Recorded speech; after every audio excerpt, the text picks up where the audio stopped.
Bayangkan Anda sudah mengenakan pakaian ihram. Hati bergetar, air mata hampir jatuh. Pesawat mendarat di tanah suci. Tapi tiba-tiba Anda dihentikan petugas. Mana kartu nusuk? Anda panik. Kartu belum dibagikan. HP tidak bisa dipakai. Rombongan terpisah. Dan Anda hanya bisa berdiri, bingung, di tengah jutaan manusia. Ini bukan cerita fiksi. Ini kisah nyata yang terjadi pada ribuan jamaah haji di tahun-tahun sebelumnya. Banyak jamaah tersesat, tertahan razia, bahkan gagal masuk Arafah karena satu hal sederhana, tidak punya kartu identitas resmi. Masalah ini memicu kekacauan besar, protes jamaah, dan kritik keras terhadap sistem penyelenggaraan haji. Namun kini, untuk Haji 2026, ada perubahan besar yang jarang dibahas secara tuntas. Pemerintah Arab Saudi dan Indonesia mengubah aturan penting. Kartu nusuk akan dibagikan langsung di Indonesia sebelum keberangkatan. Artinya, jamaah berangkat dengan identitas lengkap sejak dari rumah.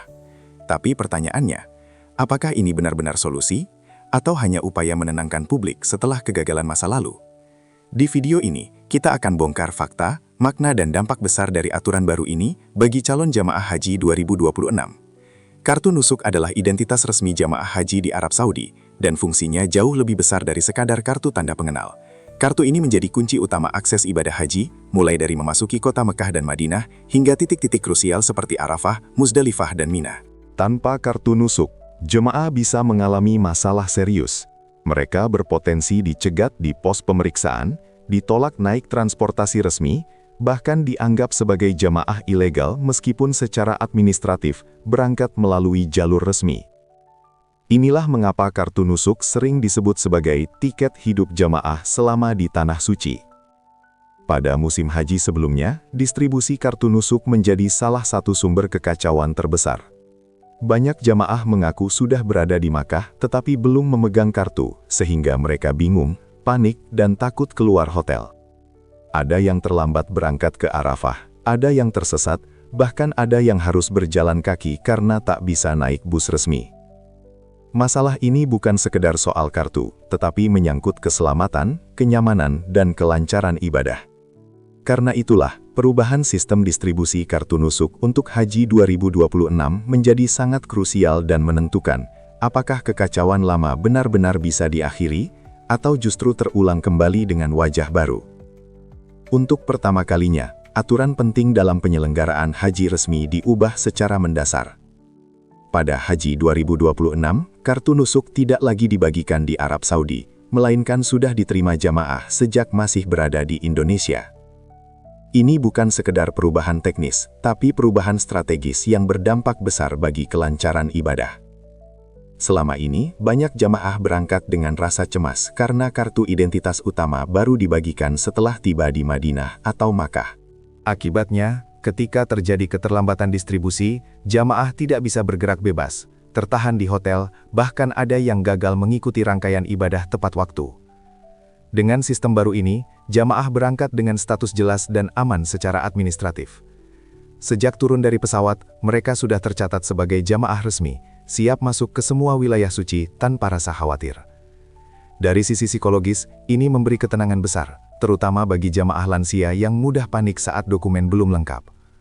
Namun, kebijakan ini juga menjadi ujian serius bagi pemerintah Indonesia. Distribusi harus rapi, data harus akurat, dan tidak boleh ada satupun jamaah yang tertinggal.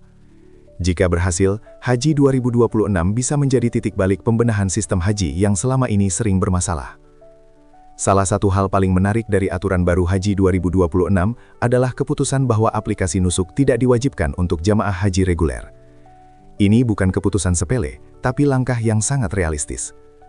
Faktanya, sebagian besar jamaah haji Indonesia adalah lansia, bahkan banyak yang baru pertama kali memegang smartphone. Meminta mereka mengunduh aplikasi, login, memindai barcode, dan memastikan baterai selalu hidup adalah beban tambahan yang tidak adil. Di lapangan, banyak masalah terjadi bukan karena niat jamaah, tetapi karena HP kehabisan baterai di tengah terik, sinyal internet hilang, aplikasi error, jamaah panik saat diminta menunjukkan identitas digital. Karena itu, kartu nusuk fisik tetap menjadi alat utama, sementara aplikasi hanya dijadikan opsi cadangan jika kartu hilang atau tertinggal.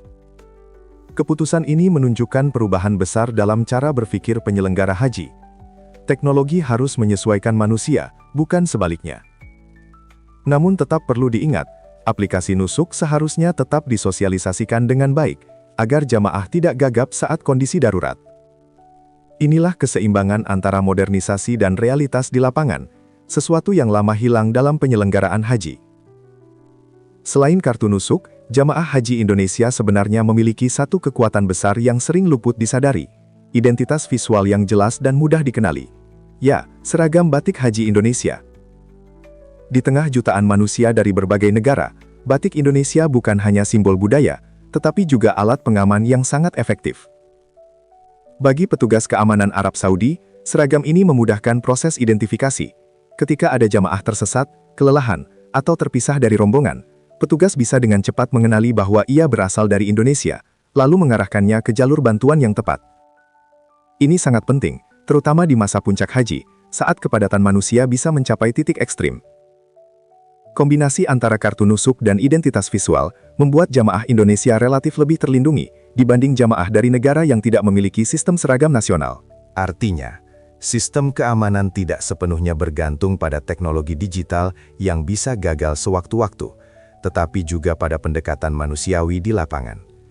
Namun di sisi lain, ini juga menjadi pengingat bahwa kedisiplinan jamaah dalam memakai seragam resmi bukan hal sepele. Seragam bukan sekadar pakaian, melainkan bagian dari sistem perlindungan. Jika jamaah mengabaikannya, maka resiko tersesat, tertahan, atau tidak teridentifikasi akan kembali menghantui, meski sistem sudah diperbaiki. Kebijakan pembagian kartu nusuk di Indonesia memang terlihat sebagai langkah maju. Namun jika ditelaah lebih dalam, aturan ini muncul bukan karena sistem yang sejak awal rapi, melainkan sebagai reaksi dari kekacauan haji tahun-tahun sebelumnya.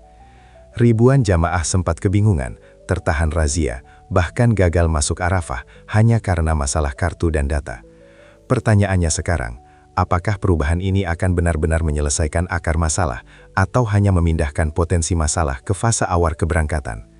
Distribusi kartu di Indonesia berarti data jamaah harus benar-benar bersih, valid, dan sinkron sejak awal. Jika masih ada kesalahan data, keterlambatan, atau permainan oknum travel, maka masalah lama bisa terulang dengan wajah baru. Kebijakan ini baik, tapi tanpa pengawasan ketat, transparansi, dan sanksi tegas, aturan hanya akan menjadi formalitas. Haji bukan sekadar sistem, tapi amanah. Aturan baru Haji 2026 tentang pembagian kartu nusuk di Indonesia sebenarnya memberi harapan besar. Setidaknya, jamaah tidak lagi berangkat dengan rasa cemas dan ketidakpastian seperti tahun-tahun sebelumnya. Namun kita juga harus ingat, aturan yang baik tidak akan berarti apa-apa jika pelaksanaannya masih setengah-setengah. Karena itu, jamaah perlu lebih waspada dan aktif memastikan semua dokumen sudah lengkap sebelum berangkat. Pastikan kartu nusuk benar-benar sudah diterima, disimpan dengan aman, dan selalu dibawa saat bepergian. Jangan mudah percaya pada pihak yang menawarkan jalur cepat atau janji tanpa kejelasan resmi. Di Tanah Suci, satu kartu bisa menentukan apakah ibadah Anda lancar atau justru terhambat. Semoga dengan sistem yang lebih tertata, Haji 2026 menjadi haji yang lebih aman, tertib, dan manusiawi bagi seluruh jamaah Indonesia.